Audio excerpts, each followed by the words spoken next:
Alberto Barbeiro. Hoje nós temos aqui mais um convidado. Comigo está o Pedro Luiz Rocato. O Pedro Luiz Rocato é um consultor, tem vários livros publicados e eu estou com um exemplar na mão, esse que vocês estão vendo aí, olha. Venda mais valor, como vender valor e não preço, publicado aqui pela M-Books. Pedro Luiz, obrigado aqui pela participação conosco aqui no Mundo Corporativo. Eu que agradeço a oportunidade. O Pedro, quando a gente diz aqui como vender valor e não preço, né, de uma forma geral, como é que o mercado se comporta? Ele vende mais preço ou ele vende mais valor? O ponto fundamental é a leitura que você tem do cliente final, né, do quem está efetivamente realizando a compra.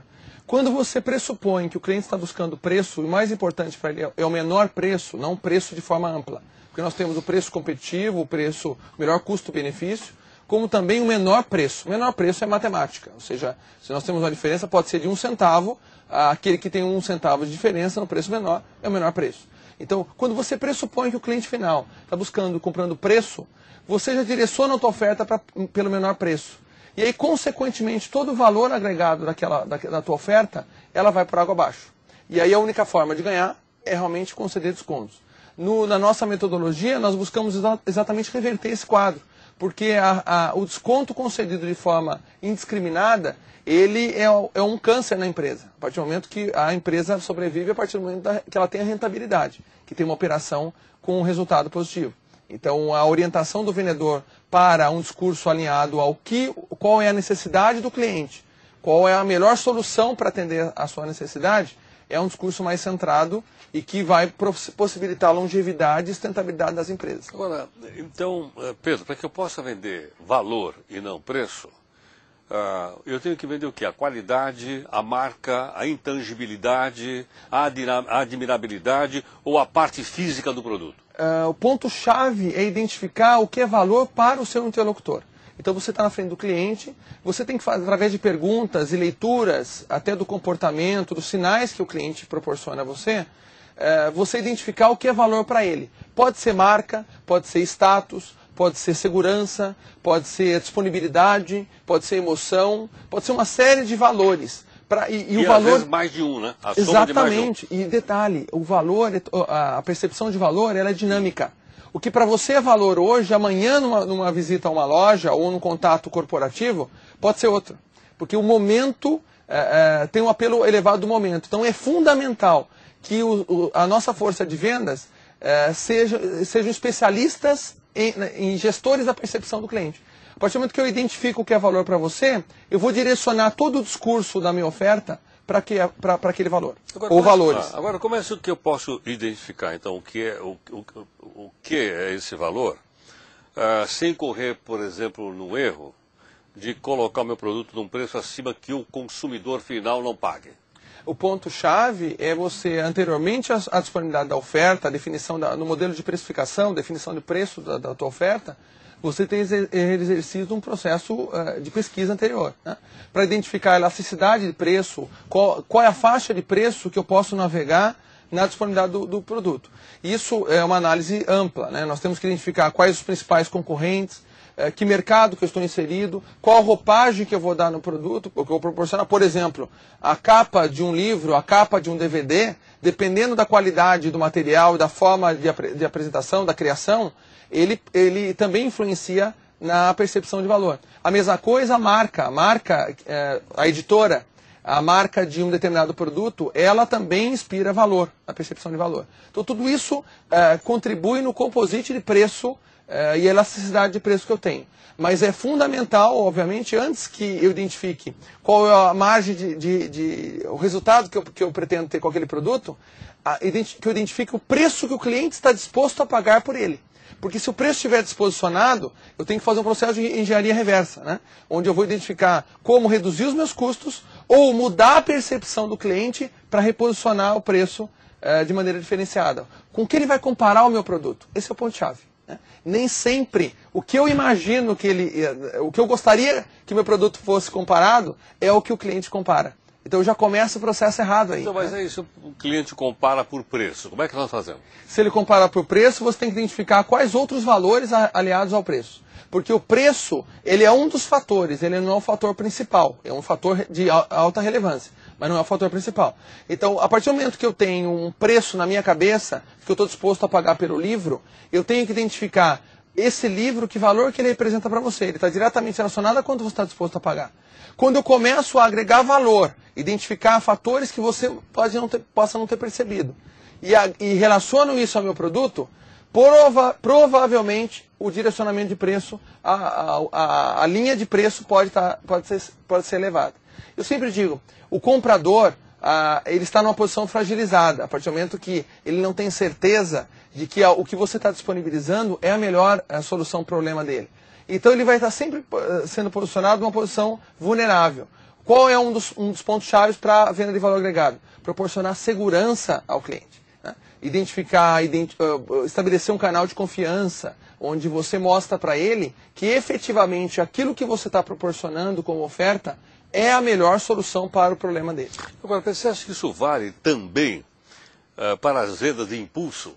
Ou as vendas por impulso são eminentemente emocionais e não entram essas questões que você relacionou? Uma pergunta perfeita. A partir do momento que você tem alguns produtos e ofertas onde a venda de valor agregado ela tem maior resposta, melhor resposta. Vejam, por exemplo, o modelo mais transacional, né? Vamos dar um exemplo aqui, o commodity, como uma Coca-Cola. Né? Se eu perguntar para você quanto você está disposto a pagar por uma lata de Coca-Cola, você vai dizer, depende do valor, depende do local, depende da sede, depende de uma série de fatores. Então, qual é o ponto fundamental? A identificação de valor. Pode ser um produto facilmente encontrável, como Coca-Cola. Mas, por exemplo, uma Coca-Cola disponível no frigobar do hotel, você sair do seu quarto e procurar uma Coca-Cola fora, será que você não paga 5, 6 reais no frigobar? Por outro lado, uma casa noturna, um bar, a bebida também tem um valor mais elevado. Você vai sair, vai levar a bebida, nem isso é permitido, e nem pega bem. Então, tudo é muito relativo de acordo com o momento, a percepção. Por isso que eu falei que a percepção é dinâmica, é momentânea. Né? O que hoje pode ser valor, amanhã não. Eu não posso dizer o valor que eu pago por uma lata de Coca-Cola. Né? Eu vou considerar o quê? O valor que eu pago por uma lata de Coca-Cola proporcional à minha sede, proporcional ao local da compra, proporcional à dificuldade de encontrar a lata de Coca-Cola. Então, então o que leva muitas vezes a pessoa saber que aquela garrafa de vinho que você toma no restaurante custa 50 reais, no supermercado custa 15? Eu vou dar um exemplo, você falou de vinho, é um exemplo perfeito. Eu inclusive cito dois exemplos de vinho no livro. Um deles, há um tempo atrás eu estava no hotel, né, em Campos do Jordão. Estava no hotel no final de semana e ao lado da minha mesa, algumas pessoas chegaram para o jantar, né, no hotel, e pediram, eu percebi nitidamente, quando nós trabalhamos em vendas, e ainda mais no caso do processo de contato com pessoas constantemente, você fica ligado a tudo, né? Pode ser que eu seja mal educado e estar ouvindo a conversa do lado, mas acontece, não tem jeito, né? E aí ele estava com o cardápio aberto e eu vi a pessoa correr o dedo pelo preço no vinho. Foi nítido aquilo. A empresa ia pagar a conta, ela estava com as despesas cobertas pela empresa, ela, de maneira muito nítida, procurando o vinho pelo preço. Aí ela escolheu de maior valor e pediu para o garçom. Como o vinho de maior valor não era o de maior giro no hotel, no restaurante do hotel, ele não tinha disponibilidade. Mas o garçom, muito rápido, ele percebeu que ela estava relacionando qualidade a preço, ao maior preço.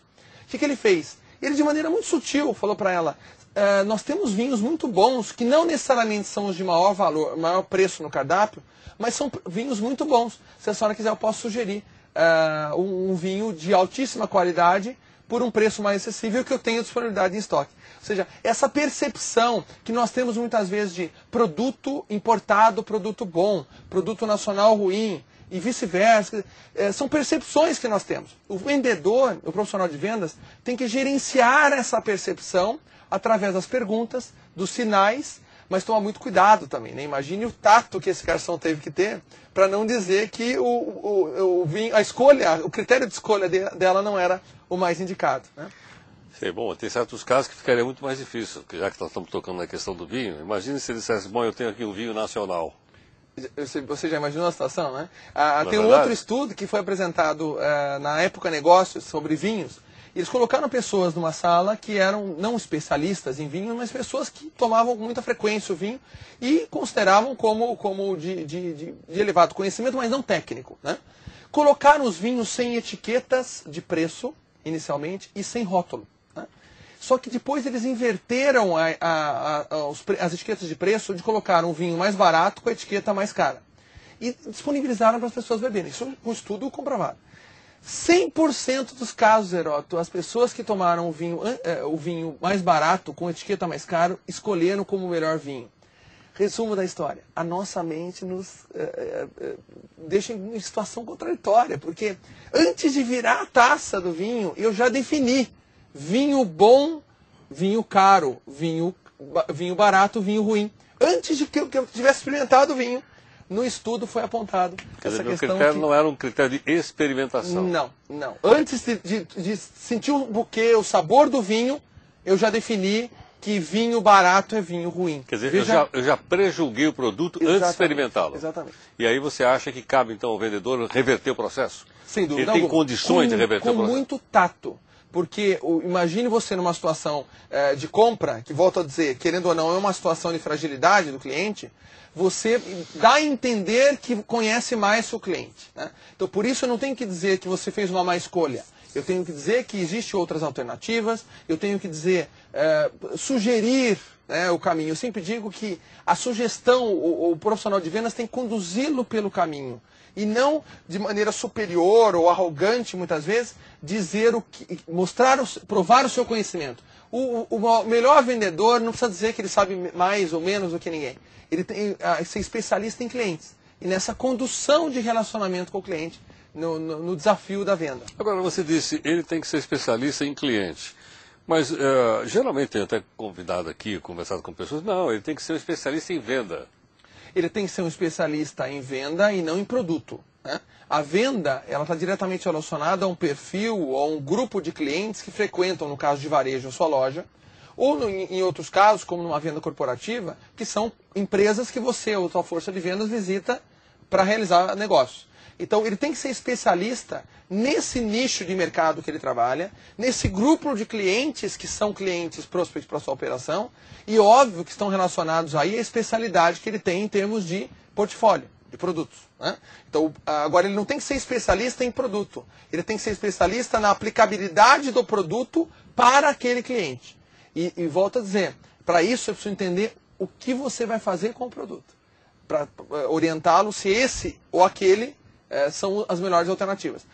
Nós estávamos, há um tempo atrás, conversando até por um fórum interessante na questão de livro eletrônico. Né?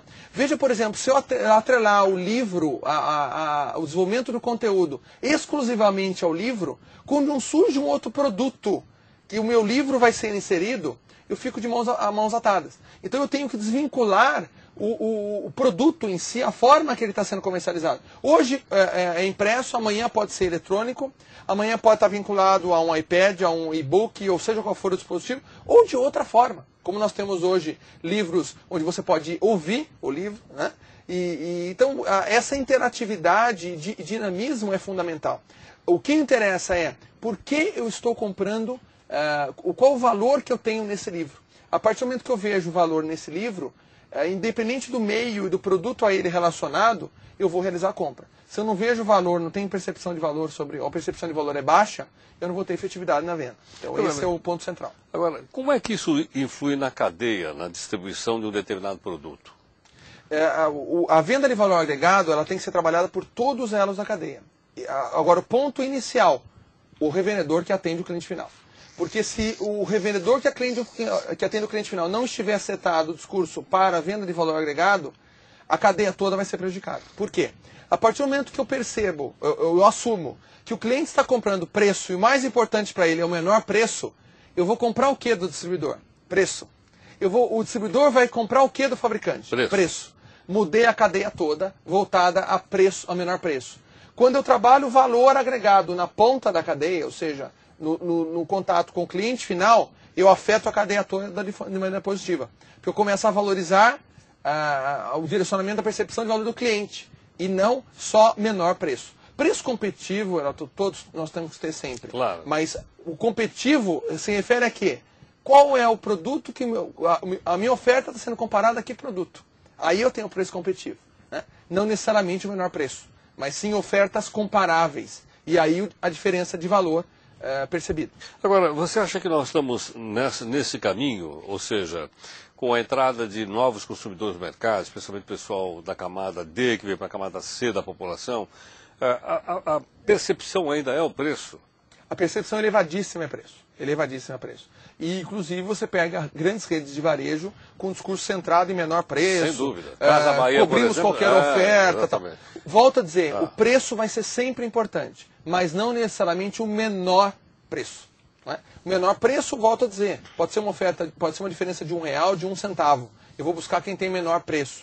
Agora, uma análise mais ampla de custo-benefício, aí realmente é diferenciada. No exemplo que você citou, no caso de varejo, o varejo hoje, a classe E, a D e a C, com elevada, mais E e D, com elevado crescimento hoje e apelo de consumo, o preço é o que é assumido como ponto fundamental. Mas isso, eu volto a dizer, é um processo que nós temos que mudar a cadeia toda. Nós temos que mudar a cadeia toda. Quando ele começa a perceber, ele nunca conseguiu comprar. Quando ele começa a comprar, ele vai buscar o menor preço. Quando ele começa a perceber que há um valor agregado além de preço, como por exemplo, um pós-venda, uma garantia, né? Se o produto apresentar um problema, para quem que eu reclamo? Como que eu vou ter... Mas nós não estamos fazendo uma diferenciação entre alguns produtos de massa com produtos diferenciados? Porque se você me diz que o produto diferenciado, obviamente, ele tem um valor agregado. Um alto apelo e valor agregado. Né? Eu pego, por exemplo, chocolate. Chocolate é uma commodity. Qualquer lugar você compra chocolate e o preço do chocolate é muito barato. Mas a hora que ele é embalado com a marca Cacau Show, o que mais? Copenhague. Né? E outras marcas, o fato de ele estar dentro daquela caixinha, aquilo lhe dá um valor agregado. Sem dúvida alguma. Mas ele é diferenciado. Pode ser não diferenciado. É de massa. Um exemplo pertinente como esse é quando eu relaciono uma personalidade ou um artista, alguém conhecido, num comercial para agregar valor. Quando aparece alguém que tem a credibilidade do mercado, ele diz, eu li esse livro, é muito bom, o valor agregado ali é tremendo. E muitas vezes o livro pode, até aquele momento, pode ser desconhecido. Isso acontece muito com merchandising em novelas, por exemplo. Né? Onde muitas vezes é um produto desconhecido, totalmente desconhecido, e que ele é apresentado a partir dali, sem uma elevada procura. Né? Então, essa questão de percepção de valor, ela é importantíssima. Né? Identificar no público que eu quero atingir, que eu quero abordar, que eu quero ter sucesso, o que ele está buscando. Pode ser status, pode ser o produto que o artista conhecido está usando. Não deixa de ser valor. Né? A qualidade do produto, nesse momento, ela tem que ser compatível àquele mercado que eu estou atuando. Mas a percepção de valor vai além. Ela é superior. Né? Necessariamente, a qualidade eu só vou descobrir depois que eu comprei. Agora, a tomada de decisão é pela minha percepção de valor daquele produto. Então, é uma linha muito perigosa nesse sentido, porque muitas vezes é uma decepção. Quando você relaciona uma personalidade e o produto e a qualidade não é equivalente ao que você imaginava, a decepção vem dos dois lados. No desgaste da imagem daquele profissional, quanto da empresa também. Né? Sem dúvida. Agora, você acha que as vendas estão caminhando nessa direção cada vez mais? As empresas, os vendedores estão tendo essa noção de que é preciso vender o valor e não o preço? Eu diria para você que ainda nós temos um distanciamento tremendo, porque você entra numa loja, por exemplo, de eletroeletrônicos, você se direciona para um determinado produto, um notebook, por exemplo. Você se aproxima do notebook e olha para ele, o sinal que você tinha que dar para o vendedor já foi dado. Né? O meu interesse está naquele produto. Quando ele aborda você dizendo, posso ajudar, ele já acabou completamente com o discurso de venda e valor agregado. Né? Porque eu posso ajudar... Por quê? Porque é um discurso onde tem um reflexo condicionado. Né? Você vê o Pavlov, ele que prova isso. Você responde, não obrigado, estou só olhando, e depois de 2 minutos ou 2 segundos, você chama o vendedor. Por quê? O discurso da abordagem está errada. Né? Naquele momento, quando ele aborda você, ele tem que se apresentar, dar um bom dia, uma boa tarde, uma boa noite, demonstrar que você é a pessoa mais importante naquele momento na venda, no contato de venda, e, obviamente, começar a falar sobre aquele produto. Produto que eu digo, na aplicabilidade dele para você. Né? O senhor está procurando um notebook, o senhor tem necessidade de mobilidade, levar o equipamento de um lugar para outro, ou é para o seu filho. É aí que se começa a conversa. É um relacionamento. que eu estou estabelecendo naquele momento. E volto a dizer, relacionamento voltado a uma percepção de segurança. Porque se ele tiver uma desconfiança de que você tem um discurso centrado, o teu objetivo é fechamento da venda e não atender a necessidade dele, a tua relação de confiança está quebrada. Por isso que eu digo, mais vale ganhar um cliente e perder um negócio do que ganhar um negócio e perder o cliente. Porque o meu objetivo com o cliente é fazer com que ele fique com vontade de quero mais. De voltar, e aí está a fidelização. De querer voltar a comprar com você. E muitas vezes pode ser naquele primeiro contato não comprar com você. Porque você não tem a melhor alternativa para a solução dele. Aí você estabeleceu uma relação de confiança. Quando vendo a todo custo vender é o que interessa, e nós abordamos no livro 8 paradigmas que devem ser quebrados, e um deles é vender mais é sempre bom. Nem sempre vender mais é sempre bom. Mas, se eu não tenho produto para entregar, bom, eu não posso ver. Se eu não tenho, se aquele produto não é a melhor solução para o cliente, vender mais não é a solução. Como é que vou cumprir minhas metas se pensar desse jeito? Eu tenho que ter alinhamento estratégico, né? Eu tenho que ter alinhamento com a disponibilidade do produto, o público que eu abordo, com o que a empresa exige de rentabilidade. Porque, por exemplo, se o direcionamento da empresa é vender mais, mas eu tenho uma rentabilidade baixa, ou pior, às vezes uma rentabilidade negativa, eu perco dinheiro vendendo o produto com aquele preço, nem sempre vender mais é bom. Né? Outro paradigma que nós temos que quebrar é que o cliente sabe a melhor solução para os seus problemas. Nem sempre ele sabe. Né? Ele imagina que saiba. Que sabe a melhor solução. Não necessariamente aquilo que ele traz para você como configuração ou como compra já direcionada é a melhor solução para ele. Heroto, nós temos casos onde o cliente nem sabe que ele tem um problema. Né? Na avaliação, no contato e até na comparação com outras situações, por exemplo, uma operação como uma rádio. Será que se eu trabalho de maneira verticalizada, segmentada, atendendo rádios ou empresas de comunicação, eu sei quais são as principais dores dessas empresas? Se eu souber quais são as principais dores, você não precisa me ligar pedindo alguma coisa. Eu abordo você, na venda de valor agregado, perguntando para você, Heroto, você não tem esse problema, esse desafio, essa dificuldade? Muitas vezes nem você percebeu ainda que o problema, ou melhor, que há uma solução para ele. Na abordagem da venda de valor agregado, eu consigo isso. Né? Trabalhando com esse processo de conhecer bem o mercado que eu atuo, os clientes, por isso que eu digo, nós temos que ser especialistas em clientes. A partir daí eu vou ter efetividade nas vendas. Então você me lembra alguém que disse também, a gente tem que ser especialista no passageiro e não no avião. Exatamente. Né? Entender qual é a necessidade dele. Né? O avião eu tenho que ser um elevado nível de conhecimento e especialista naquele negócio. Mas não posso me firmar no tecnês. Eu brinco sempre isso. Tecnologia, em TI, por exemplo, em informática, o vendedor, há 20 anos atrás, ele conseguia uma abordagem positiva com você, amedrontando você. Tecnologia é tão difícil que se você não comprar o produto da minha empresa, você vai estar em maus lençóis. Eu diria que esse processo passou. Alguns até trabalham assim ainda. Mas é um relacionamento com o cliente uma vida curta. Curta, né? Vida curta. Vida curta. Porque eu intimido, você se sente intimidado, realiza a compra porque não tem saída, mas amanhã você não volta a comprar comigo. No processo da venda de valor agregado, não. Eu sou o seu consultor, o especialista naquele assunto para você. Então aí muda de figura a minha relação com você. Ou seja, a venda de valor agregado está diretamente relacionada a relacionamento. Não é só o transacional. Por isso que você comentou. E a venda self-service, o processo mais dinâmico, sem muita percepção de valor. Tem alguns valores que você pode perceber ali, mas o processo é mais difícil. Por exemplo, supermercado, eu sempre digo, por que aquele cliente que tem o carrinho cheio de compras demora mais na fila do que aquele que compra 2 produtos? Você concorda que é um processo incoerente? Concordo. Eu não estou falando que o caixa rápido não deve existir.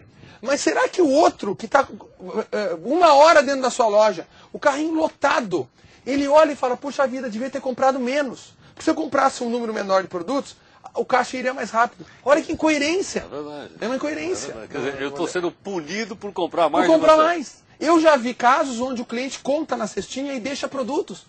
Pronto, olha que problema. Né? Porque eu queria comprar mais, mas eu não compro mais porque não vou passar no caixa rápido. É uma incoerência no processo. Né? Sem dúvida. Mesmo no transacional de volume de um supermercado. Eu tenho valor agregado. Uma entrega que eu faço para você. Né? Há casos onde nós temos uma operação, pelo Congresso Mundial de Varejo, nós conhecemos e fazemos estudos de casos fora do Brasil de varejo também. Né?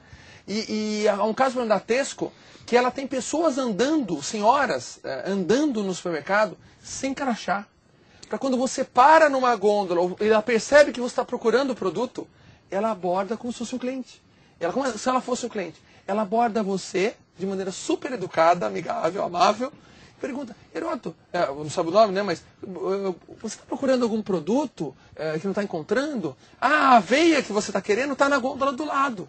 Vamos até lá, eu estou aqui passeando no supermercado, eu vou com você. Quer dizer, veja que processo amigável, valor agregado, numa operação transacional, como o supermercado. Então, a venda de valor agregado é aplicada em qualquer situação, mas óbvio que no modelo relacional, onde eu tenho um ciclo de venda mais longo, um processo mais apurado, onde exige maior conhecimento do negócio, ela é mais fácil a aplicação. No transacional, eu tenho que ser ainda mais criativo para conseguir abordar o cliente. Agora vamos pegar, por exemplo, na indústria automobilística, onde eu tenho o fabricante, depois eu tenho o distribuidor, depois eu tenho o revendedor e finalmente eu tenho o cliente final. Quer dizer, a passagem por várias etapas, não é muito mais difícil você manter o valor agregado? É mais difícil e o valor percebido tem que ser visto por cada elo. Por exemplo, você já imaginou um exercício que os fabricantes não fazem da área automobilística? O que é valor para o dono da concessionária? O que é valor? O que eu levaria a trabalhar com a minha marca? É um exercício de percepção de valor também, de valor agregado. O que levaria o revendedor a comprar? Um processo que eu sempre passo no treinamento, Heródoto, como revendedor, na interlocução com o cliente final, você sabe quais são os seus diferenciais. Você sabe o que levaria um cliente a querer comprar com você. Se for o produto, Heródoto, me desculpe, o produto todo mundo tem. O livro que nós estamos discutindo aqui tem nas principais livrarias. Se eu falar o produto é o meu principal diferencial, como livraria, eu vou te dizer, você não vai ter sucesso em vendas. Eu tenho que ter muito mais. Né? Será que a disponibilidade do livro? Será que é um vendedor que conhece? Uma sinalização boa na loja? Será que é um processo web onde eu tenho análise de livros apresentados de maneira clara ali? Será que é uma agilidade na entrega? Eu tenho que perceber valor. No exemplo que você comentou da área automobilística, eu cito inclusive um exemplo no livro, que é o do problema de comunicação que o fabricante tem com as concessionárias.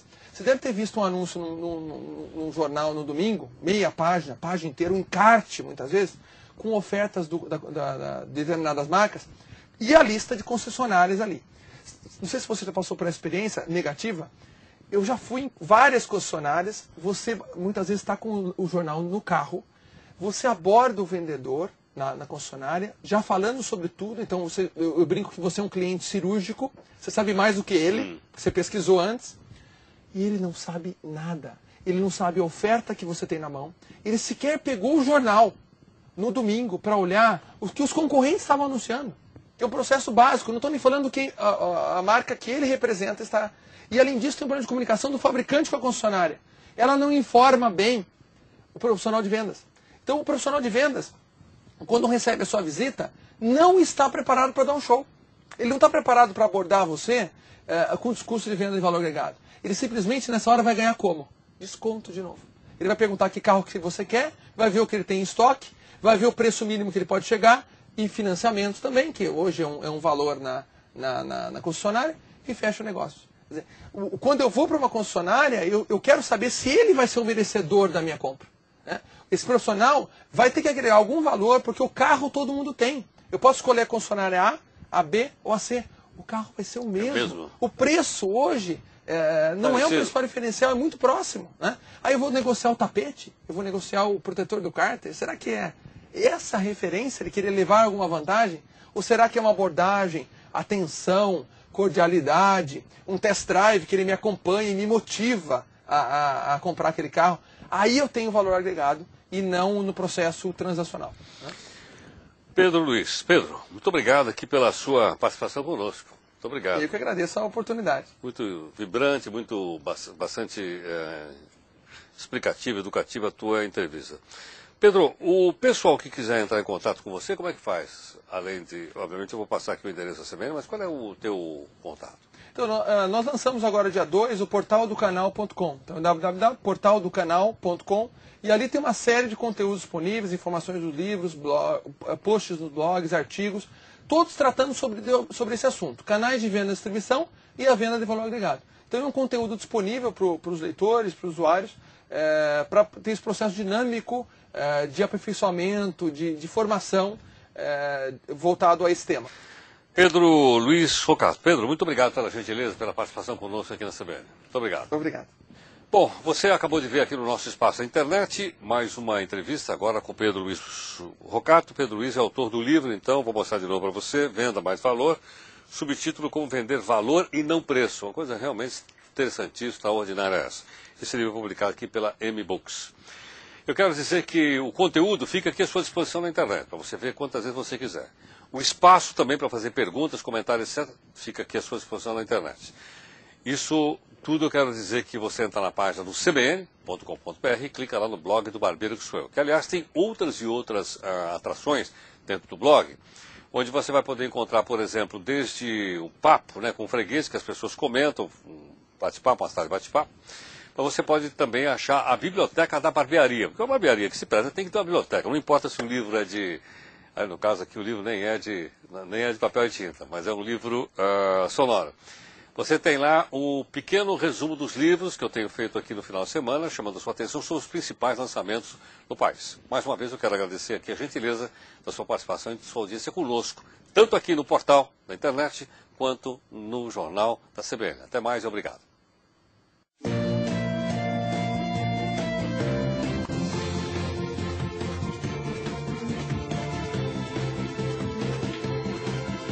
Mundo Corporativo, com Heródoto Barbeiro.